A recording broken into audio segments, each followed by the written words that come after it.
그 미국의 프린스턴 대학교의 그 허준희 교수라고 한국계 최초로 그 수학계의 노벨상이라고 불린다 그럽니다. 이 필저상을 수상하셔서 이제 이게 화제가 됐는데요. 이분이 그 서울대학교 졸업식에 초대되어서 축사를 했는데 그 중에 한 대목이 굉장히 많은 사람들에게 회자되었습니다. 그 젊은 졸업생들에게 이 교수님이 이런 말을 했습니다. 취업, 창업, 결혼, 육아, 교육, 승진, 은퇴, 노후 준비를 거쳐서 어느 병원에 그럴듯한 1인실에서 사망하기 위한 준비에 정신 팔리지 않기를 바랍니다. 이제 졸업하고 사회로 나가는 이 젊은 청년들한테 이렇게 살면 안 된다, 그렇게 이제 권면하는 그 내용인데요. 제가 아무리 봐도 이분이 열거하는 것들에서 잘못된 게 하나도 없습니다. 취업 준비, 창업 준비, 결혼 준비, 육아, 교육, 승진, 은퇴, 노후 준비, 이게 다 해야 되는 거 아닙니까? 근데 왜 이렇게 살지 말라라고 그렇게 권면을 하는가 보니까요, 이 문장의 맨 끝에 나오는 한마디 권면에서 저는 그 힌트를 얻을 수 있다고 생각하는데요. 그 부분을 다시 한번 읽어드리겠습니다.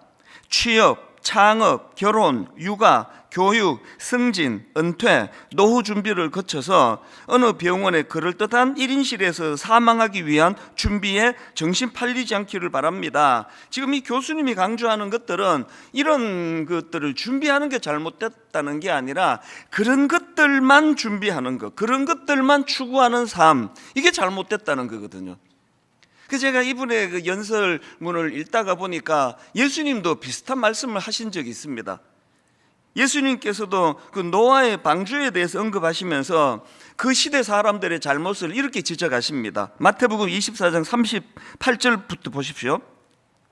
홍수 전에 노아가 방주에 들어가던 날까지 사람들이 먹고 마시고 장가들고 시집가고 있으면서 홍수가 나서 그들을 다 멸하기까지 깨닫지 못하였으니 인자의 임함도 이와 같으리라. 저희 주님 말씀하시는 먹고 마시고 장가들고 시집가고, 이게 뭐가 잘못된 겁니까? 해야죠, 당연히. 그런데 주님의 지적은 그 허준희 교수랑 똑같은 논리예요. 이런 것들만 추구하는 이게 더 근원적이고 본질적인 부분을 놓치고 사는 게, 그게 잘못된 거라고 지적하시는 거거든요.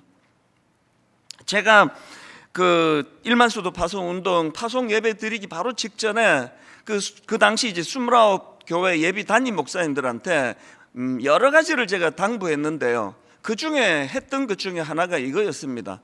동사무소 목회하지 마라. 제가 이거 굉장히 강조했습니다. 그 제가 말하는 동사무소 목회가 뭔지 짐작이 이미 가실 텐데요. 동사무소 목회가 뭡니까? 행정 처리만 잘하는 교회. 이번 주 몇 명이 늘었네? 이번 주 몇 명이 줄었네? 그리고 이제 교역자 회의하면은, 아니 중등부 숫자가 왜 이렇게 줄었어? 왜 신방 안 하는 거 아니야? 아니 청년부가 많이 늘었네? 잘하고 있어. 이게 동사무소 목회예요. 이 겉으로 드러나는 규모만 보고 겉으로 드러나는 현상에만 집중하는 목회. 그래서 제가 29 목사님들한테 동사무소 목회하지 말자 우리.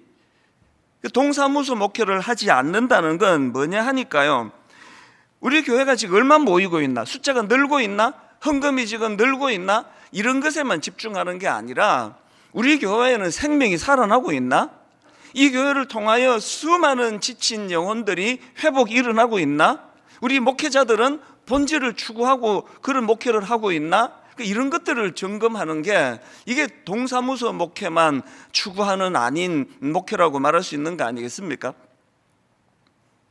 이건 목회만이 아닙니다. 이 땅을 살아가는 저와 여러분 모두가 다 그 주님이 지적하시고 또 허준희 교수가 지적하는 취업 준비, 창업 준비, 결혼, 육아, 교육, 승진, 은퇴 준비, 노후 준비, 그래가지고 마지막 죽을 때 너무나 비싼 1인실 병원에서 죽어가는 게 내 인생의 목표다, 이것만을 추구해서는 안 된다는 이 이야기를 정말 우리 귀담아 들어야 됩니다. 혹시 여러분 그 동사무소 인생을 살고 계시는 거 아닙니까? 통장에 돈이 얼마 들어있고 노후까지 흥청망청 써도 쓰고 써도 다 쓸 수 없는 돈이 있어서, 나는 참 안정적이다, 주님이 성경에서 무서운 경고를 하시잖아요. 그 사람이 놓치고 있는 것. 오늘 밤 주님이 그 생명을 취해 가신다면 그 모든 그 준비가 다 헛것이 되는 것. 이런 부분에서 저는 오늘 읽은 본문 말씀에서 너무나 저에게 또 이제 여러분들에게 도전이 되는 말씀 한 포인트를 발견하는데요. 오늘 본문 창세기 37장 18절 19절입니다.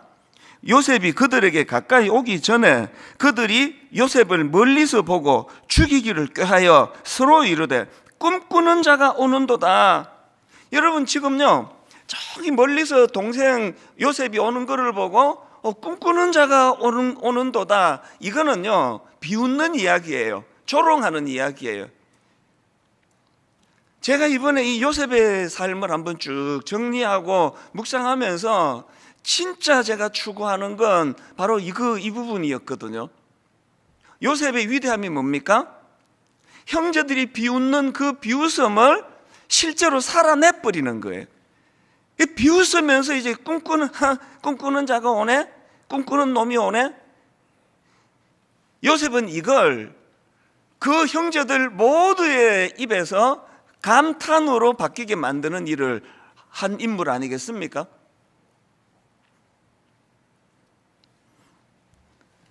분당 우리 교회 내년 사역을 준비하면서 저는 마음이 벅차거든요. 분당 우리 교회 내년 사역을 위해서 이제 우리가 2기 사역을 지난 4월에 1만 수도 파송운동 파송 예배 이후로 이제 2기 사역을 선포하고 영적인 기초 다지기를 포함해서 지금까지 많은 약간 혼란스럽고 어수선한 것들을 정비하려고 애를 썼는데요. 이제 내년 1월부터 본격적으로 우리가 추구하는 2기 사역이 시작이 될 건데요.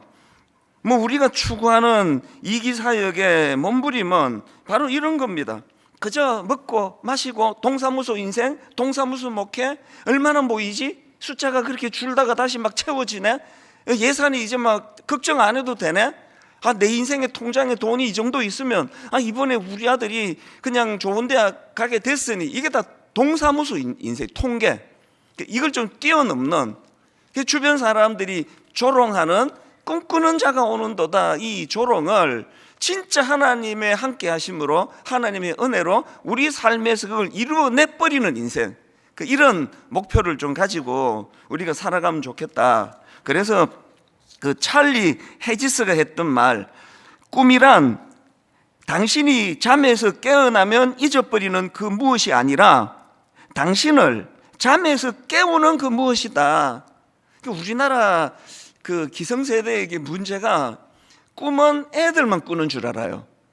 꿈은 10대만 꾸는 줄 알아요. 맨날 야단치는 게 어떻게 넌 꿈이 없냐라고 말하는 그분도 꿈이 없는데, 여러분 여기 50대, 60대, 70대, 80대 어른들 중에 지금도 가끔씩 하나님 주신 꿈 때문에 가슴이 벌렁벌렁거리고 하나님 주신 꿈, 지난주 말씀드렸잖아요. 아직 이루어주지 않으신, 그래서 그것이 내게 꿈으로 남아있는 것 때문에 자다가 막 가슴이 벌렁거려서 잠을 이루지 못하고 벌떡벌떡 깨시는 분 계세요?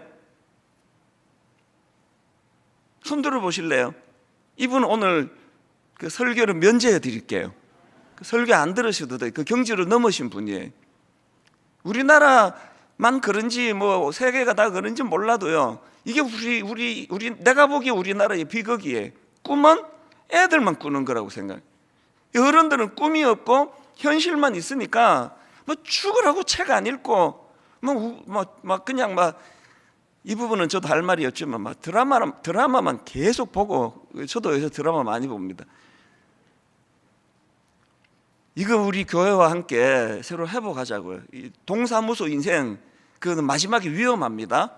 지금 얼마나 뭘 잘 이루어냈느냐 이게 문제가 아니라, 우리 한번 사람들이 우리를 조롱할 때 꿈꾸는 놈 오네? 꿈꾸는 자가 오는도다. 이걸 이루어내버리는 거예요. 이 요셉처럼 하나님과 함께 이걸 살아내버리는 거예요. 이 꿈을 같이 꾸자는 겁니다. 그래서 셰익스피어가 이런 말을 했습니다. 인생의 기간은 짧다.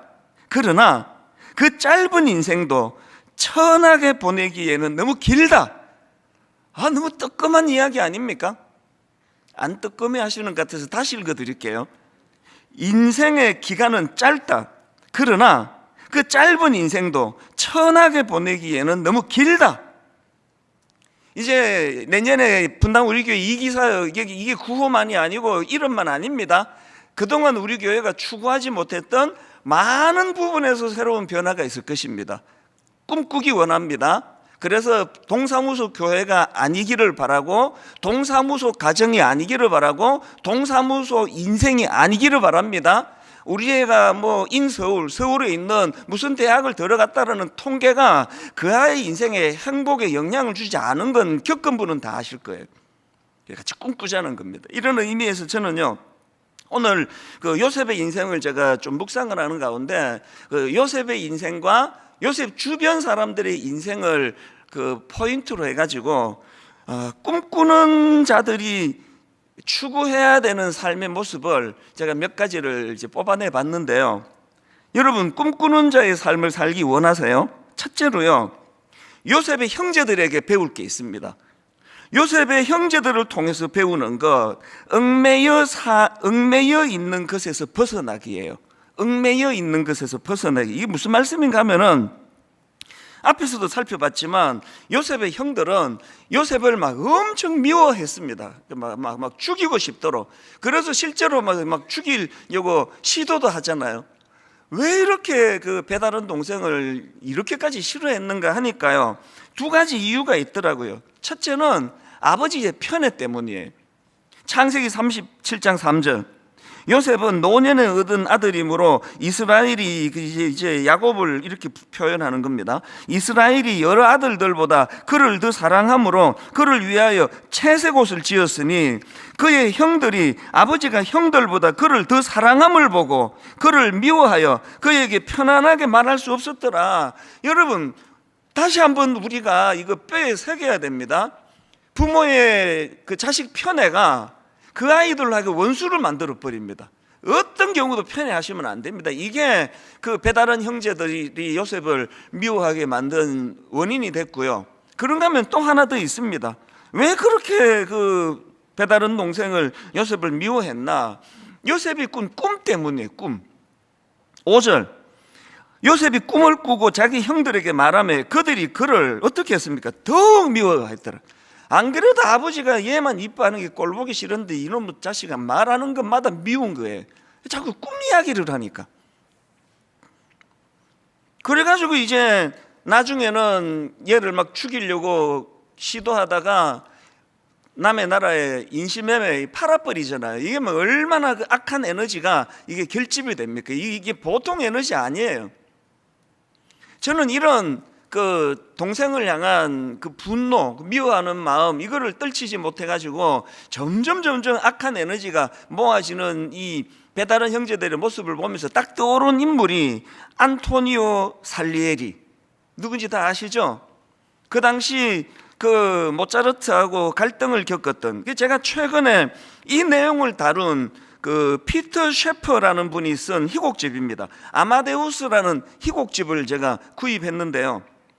이 책을 왜 구입했는가 하니까 그 팀 켈러 목사님이 쓴 탕부 하나님이 책을 읽다가 보니까 이 희곡집에 대하여 언급하는 게 인상적이어서 그냥 뭐 책을 사버렸습니다.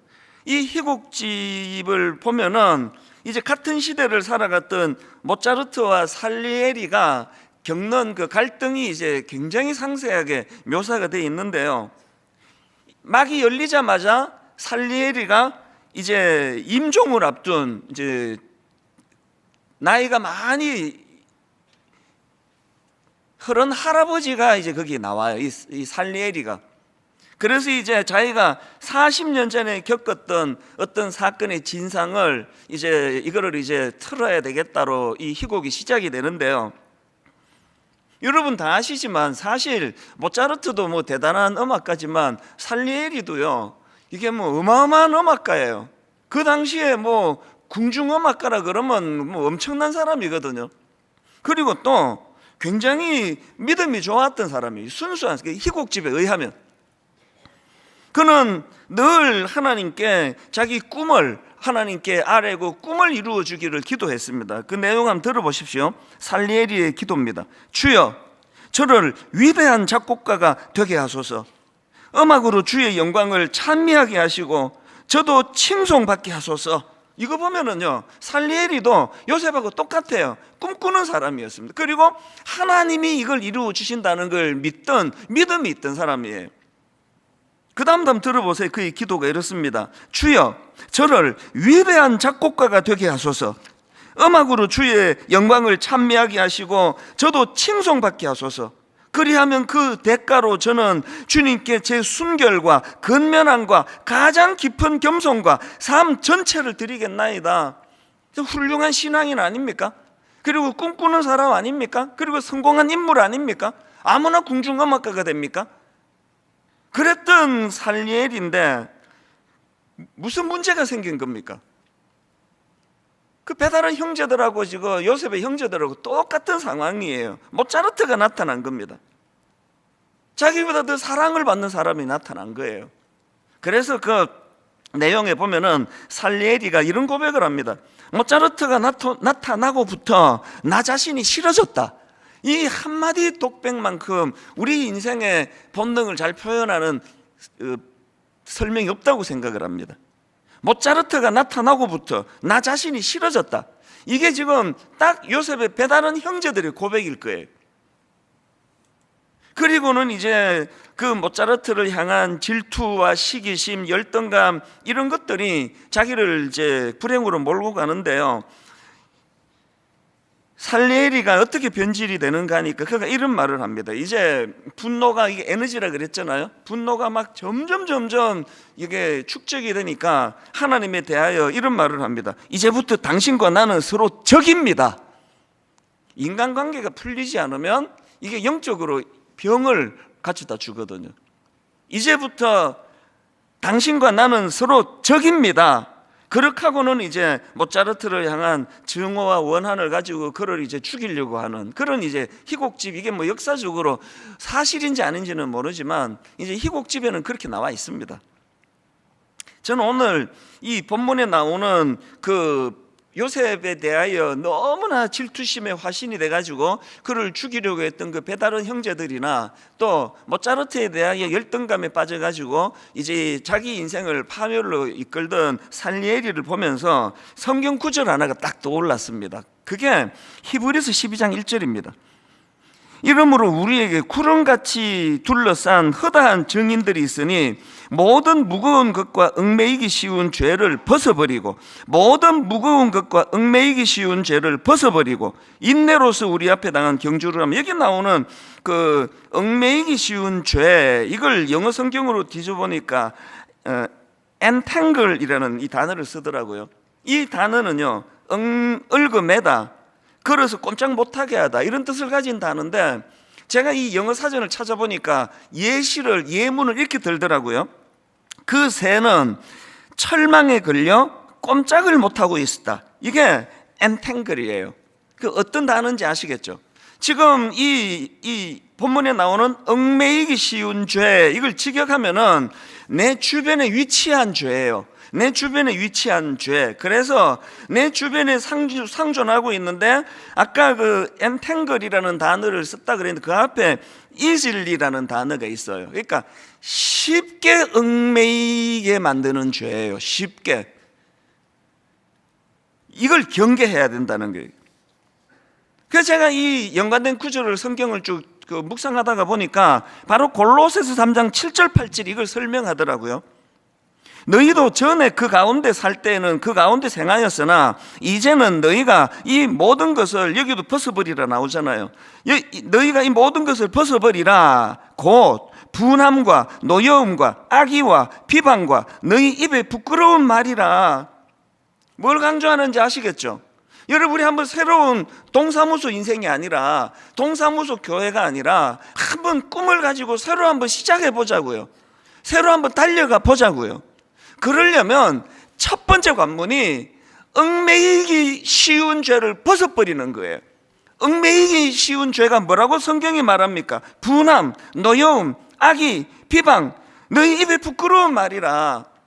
살리에리가 모차르트에 대하여 그런 극도의 열등감에 빠지지만 않았더라도 모차르트만큼 뭐 엄청난 한 시대에 날까 말까한 이런 인물은 아니라 하더라도 인생의 행복이 뭐 꼭 그런 사람만 행복하던가요?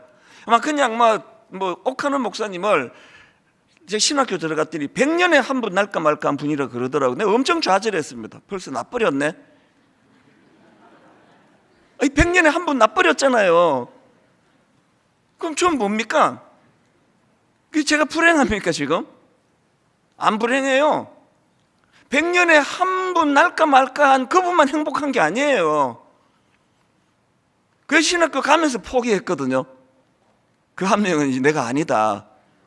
내가 그때부터 옥하는 목사님을 못 자랐더라 생각하고 증오하고 저 목사님이 있어서 내 인생이 불행하다, 그렇게 저를 불행으로 몰고 가지 않았잖아요. 우리가 하나님 앞에서 그 100년에 한 명 날까 말까한 그분만 행복하다고 만드는 게 이게 얽매이기 쉬운 사단의 죄예요. 다락방에서도요, 순장들 중에서도요, 우리 목사들 중에서도 우리가 요셉이 꿈꾸는 자가 오는도다 조롱하는 그 조롱을 실제로 그것을 현실로 만들어버리는, 진짜 꿈꾸는 사람이 되기 위해서는 얽매이기 쉬운 죄를 벗어나야 됩니다. 우리 안에 있는 이런 굉장히 우리 주변에 작아 보이고 사소해 보이지만 자꾸 비교하고 또 그 살리에르가 갖고 있는 이런 마음의 이 누적되는 울분을 올 한 해가 가기 전에 다 떨쳐내는 놀라운 은혜를 누리게 되시기를 바랍니다. 여기서부터 꿈이 시작이 되는 거예요. 그런가 하면 두 번째로요, 요셉과 같은 꿈꾸는 자의 삶을 살기 원한다면 이 요셉의 삶을 제가 굉장히 중요한 한 대목을 발견했거든요. 요셉의 삶을 통해서 배우는 건데요, 과거의 상처 흘려보내기예요. 과거의 상처 흘려보내기.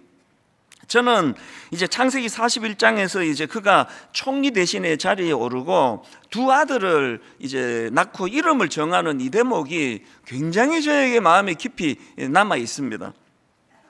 요셉이 두 아들 이름을 이렇게 짓습니다. 창세기 41장 51절입니다. 요셉이 그의 장남의 이름을 므낫세라 하였으니 하나님이 내게 내 모든 고난과 내 아버지의 온 집 일을 잊어버리게 하셨다 하며, 차남의 이름을 에브라임이라 하였으니 하나님이 나를 내가 수고한 땅에서 번성하게 하셨다 함이었더라. 요셉이 아들 이름을, 큰아들을 므낫세라고 지었는데 므낫세는 잊다 이런 뜻이에요. 아들 이름을 잊다로 지었어요. 잊어버린다. 그 다음에 둘째 아들 이름이 에브라임인데 에브라임은 번성하다 이런 뜻을 갖고 있는 이름입니다. 저는요, 이 두 아들의 이름을 이렇게 짓는 요셉을 보면서 요셉이 그 엄청난 그 과거에 상처가 많았을 거 아닙니까? 형제들에게 살해 위협까지 당했죠, 실제적으로. 그리고 또 인신매매 당했죠. 그리고는 충성을 다했던 그 집에서 모함을 당해가지고 성추행범 혹은 성폭행 미수범으로 감옥에 들어갔죠. 감옥에 들어가 갖고는 또 관리들이 이제 약속을 안 지켜가지고 곧 빼내주겠다고 약속해 놓고는 그를 잊고 있었죠. 요셉의 삶은요, 그야말로 상처 구덩이를 뒹군 삶입니다. 오늘 여러분 중에 요셉이 암만 상처가 많아도 뭐 나보다는 뭐 적을걸, 그런 생각을 하신다면 여러분은 엄청난 착각에 빠져 있습니다. 오늘 뭐 어떤 사람도요, 어릴 때 요셉이 겪었던 그 인생의 끊임없는 상처 구덩이, 이거는 요셉만큼은 안 겪었다고 생각하는데, 그는 어떻게 그 모든 난관을 다 극복해냈나? 아까 므낫세, 에브라임 이 이름을 그렇게 짓고는요, 거기다가 요셉이 어떤 해석을 덧붙이는가 보십시오. 다시 한번 읽어드릴게요. 51절. 요셉이 그의 장남의 이름을 므낫세라 하였으니, 그리고 이렇게 해석합니다. 하나님이 내게 내 모든 고난과 내 아버지의 온 집 일을 어떻게 하셨다고요? 잊어버리게 해주셨다. 이렇게 고백하고요. 그리고는 이제 차남의 이름을 에브라임이라 짓고는 이렇게 해석합니다. 하나님이 나를 내가 수고한 땅에서 번성하게 하셨다 함이었더라. 여러분, 우리가요 정말 얽매이기 쉬운 죄에서 좀 벗어나기를 원하지 않습니까? 그러면 대인 관계에서는 그런 살리엘이처럼 또 배다른 형제들처럼 자꾸 비교당하고 비교의식 속에서 이게 아버지도 자꾸 우리를 그렇게 몰고 가고 엄마도 그렇게 몰고 가고 학교는 대놓고 우리를 그렇게 몰고 간 그게 이 시대 아닙니까? 끊임없이 비교당하고 그래서 질투심을 느끼고 그래서 자기의 고유한 것들을 찾아내기보다는 저 사람과 비교하는 나 자신 이것들도 떨쳐내야 되지만 내 안에 있는 과거를 흘려보내는 거예요. 떠나보내는 겁니다.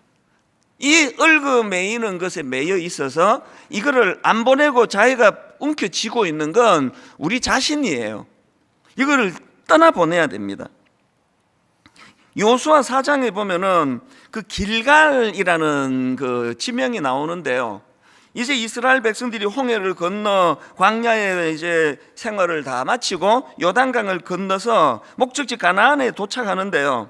제일 먼저 이제 가나안에 도착해서 진을 친 곳이 그게 길갈입니다. 길갈에서 그들이 뭘 했느냐 하니까 이제 이렇게 무사히 요단강을 건널 수 있도록 인도해 주신 하나님 은혜를 생각하고 기념비를 세워요. 그리고 이제 광야에서 하지 못했던 할례를 베풀고 유월절을 거행하는데요. 그곳에다가 이제 12지파를 상징하는 12개의 돌을 기념비를 세웠다는 게 뭘 의미하는가 하니까 길갈 이 지명은요 이런 뜻입니다. 굴리다, 굴러 보내다, 없애다 이런 뜻을 가진 단어예요. 그러니까 지금 그들이 길갈에 세운 돌의 의미 뭐 여러 가지 의미가 있지만 그 중에 하나가 뭐냐, 과거의 모든 수치는 끝났다, 과거의 모든 수치는 지나갔다, 이거를 선언하는 차원으로도 이게 해석이 되더라는 것입니다.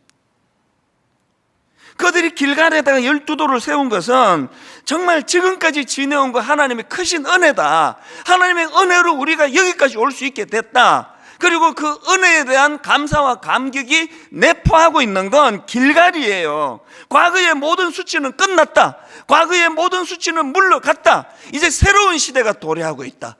우리는 회개도 하고 기도도 하는데 이게 안 되는 거예요.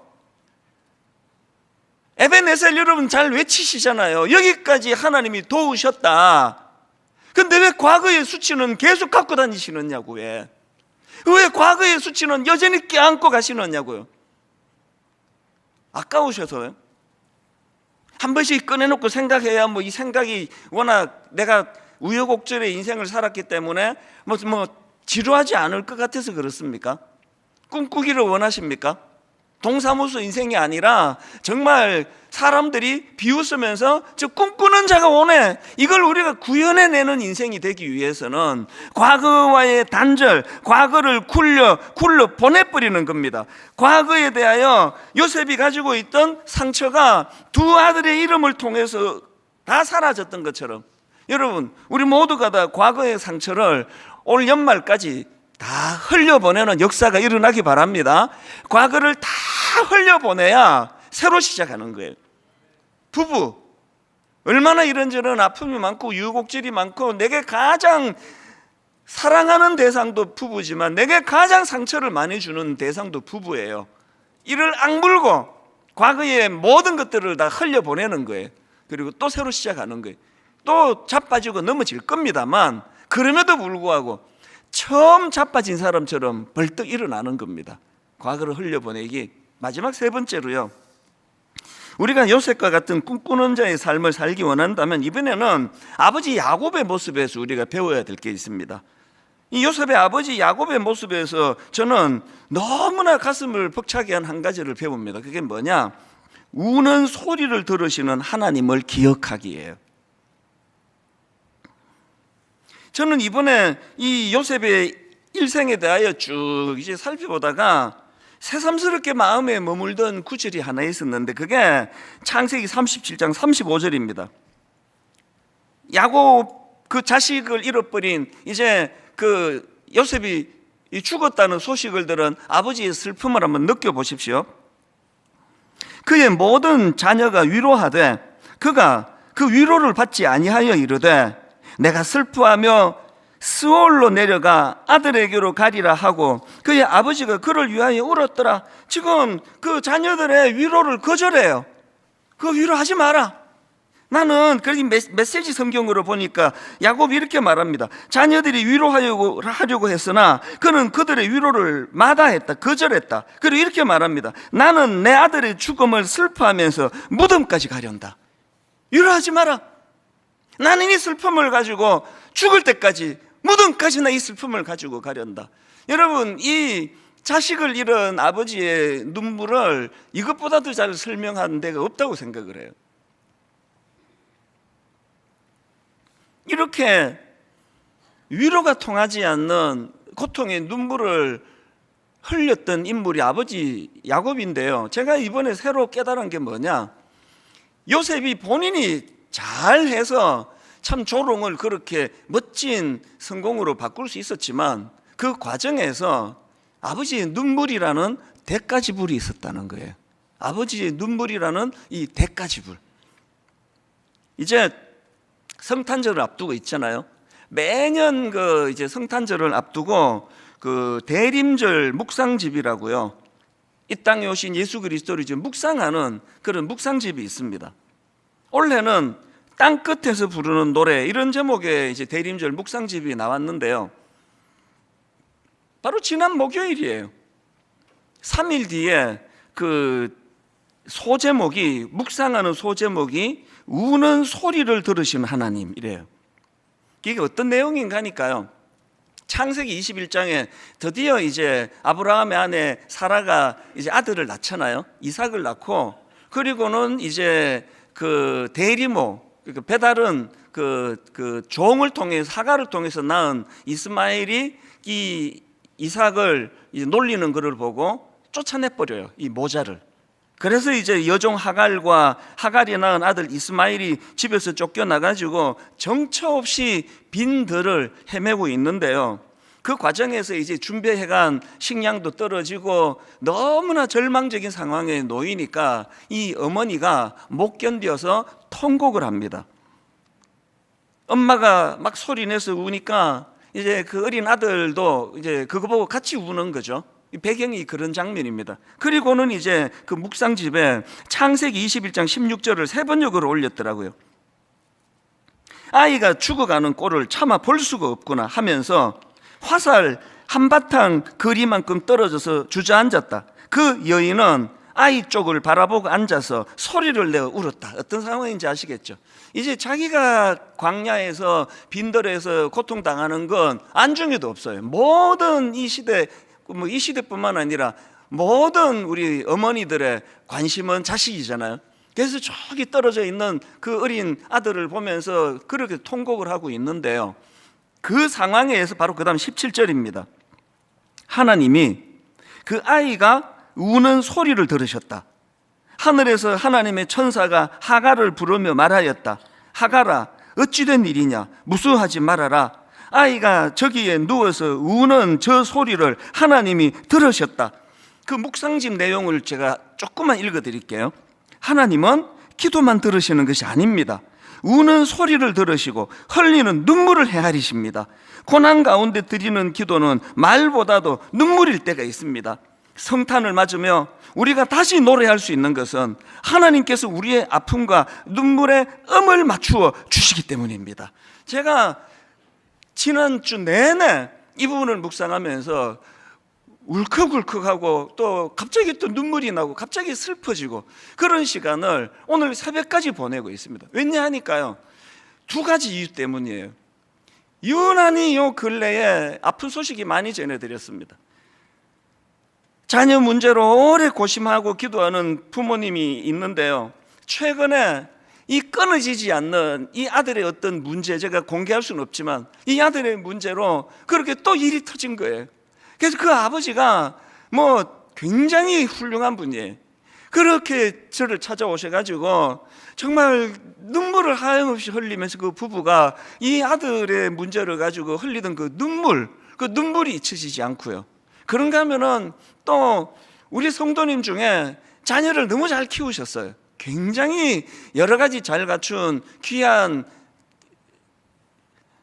자매가 계속 반복되는 그 남편의 외도 견디다 이혼을 결정하고 그 과정에서 이 연세 드신 아버지 어머니가 눈이 짓무르도록 우시는 거 아닙니까?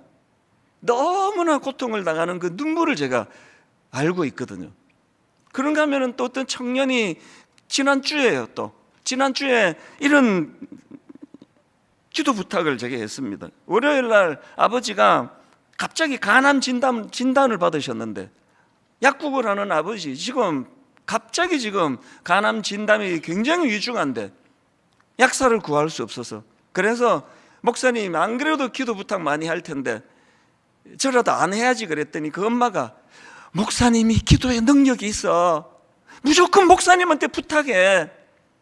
이런 일련의 내용들이 너무 저를 아프게 하는 거예요. 끊임없이 이 땅은 자식이 죽었다는 소식을 듣고 하염없이 눈물을 흘리던 야곱과 같은 인생 아닙니까?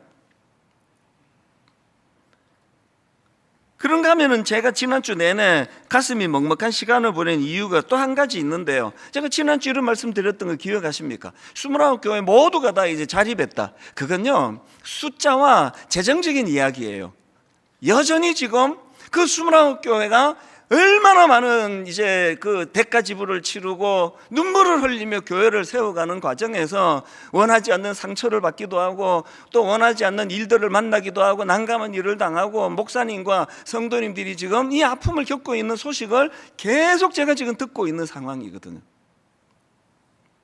그러는데 이제 이 묵상집에서 이런 내용을 다루다 보니까 제 마음이 그렇게 점화가 돼서 한 주 내내 마음이 먹먹한 시간을 보냈는데요. 그러다가 정말 내 마음에 위로가 되는 찬양을 하나님이 계속 제 마음에 주셨습니다. 이 찬양 오래전에 나온 찬양입니다. 주 예수 오셔서 내 슬픔 아셨네, 나의 앞길도 내 주 아셨네, 나 주를 버리고 떠나갔었네, 주님 약속대로 날 붙드셨네, 주 말씀 안에 물가로 나오라, 내 곁에 서라, 내 목마른 것을 내가 채우리라, 어둠에 헤맬 때 흘리던 내 눈물,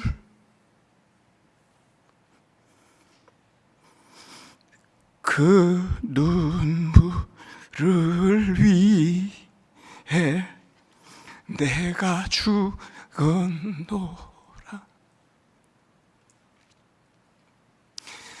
지난 한 해를 되돌아보면 이 굴레를 벗어난 분이 많지가 않으세요.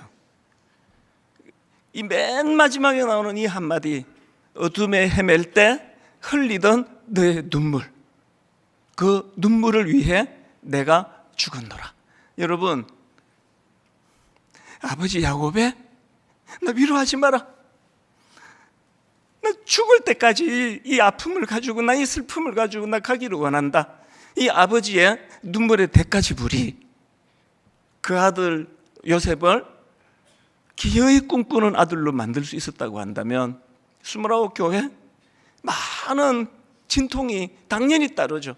이런저런 자란 배경이 다르고 교회 환경이 다르고 갑자기 교회가 이합 집산하던 모여든 교회이기 때문에, 그런가 하면은 오늘 그 아빠가 갑자기 간암에 걸렸는데 약국에 지금 약사를 구해야 되는데 제가 무슨 제 기도가 더 유난히 응답이 많겠습니까? 그 어머니의 눈물, 이찬수 목사님 기도 응답이 잘 되니까 무조건 부탁 좀 드려봐라. 이혼을 앞두고 가슴 아파하는 그 딸을 보는 아버지의 눈물. 오늘 여러분 어떤 이런저런 아픔과 상황과 가슴 저림이 있는지 모르지만, 여러분 우리가 내년에 이제 동사무소 인생이 아니라, 동사무소 교회가 아니라 정말 그 조롱하는 사람들 그 조롱을 너무나 멋지게 이것을 뒤집어 엎기 위해서 우리 하나님 앞에서 그리스도의 십자가, 그 눈물을 위해 내가 죽었노라. 오늘 이 한마디만 기억하시면 될 것 같아요. 그 눈물을 위해 내가 죽었노라. 아버지 야곱의 그 눈이 짓무르도록 흘리는 그 아픔의 눈물 위로하지 마라. 그 아버지의 눈물이 대가 지불이 된다면 오늘 그리스도의 십자가가 우리를 하여금 그 은혜의 길로 인도해 주시리라 믿습니다.